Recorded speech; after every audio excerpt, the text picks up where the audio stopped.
నేల మీద విరబూసిన విప్లవ గానం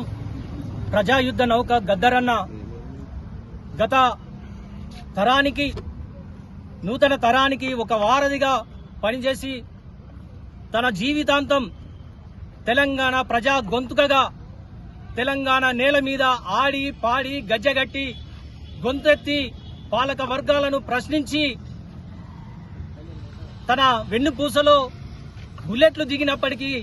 తన ఆట ఆపలేదు, మాట ఆపలేదు, పాట ఆపలేదు. తెలంగాణ నేలనంతా కూడా తన పాద ముద్రలతో నింపినటువంటి ప్రజాయుద్ధ నౌక ప్రజా గాయకుడు గద్దరన్నను గౌరవిస్తూ తెలంగాణ ప్రభుత్వం శ్రీ ముఖ్యమంత్రి రేవంత్ రెడ్డి గారు నిన్న తెలంగాణ ప్రజా సమక్షంలో గద్దరన్న జయంతిని తెలంగాణ ప్రభుత్వం అధికారికంగా నిర్వహించడంతో పాటు గద్దరన్న పేరు మీద అవార్డును కూడా తెలంగాణ కోసం ఆడి పాడినటువంటి ప్రజా గాయకులకు, రచయితలకు, కళాకారులను గుర్తిస్తూ వారికి నంది అవార్డుల స్థానంలో గద్దరన్న అవార్డును ఇస్తామని చెప్పడాన్ని తెలంగాణ సమాజం, తెలంగాణ విద్యార్థి సమాజం,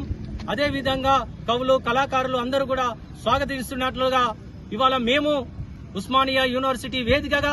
తెలంగాణ విద్యార్థి ఉద్యమకారుల వేదిక తరపున ముఖ్యమంత్రి రేవంత్ రెడ్డి గారి నిర్ణయాన్ని స్వాగతిస్తూ అభినందనలు తెలియజేస్తూ వారికి ధన్యవాదాలు కూడా తెలియజేస్తా ఉన్నాం.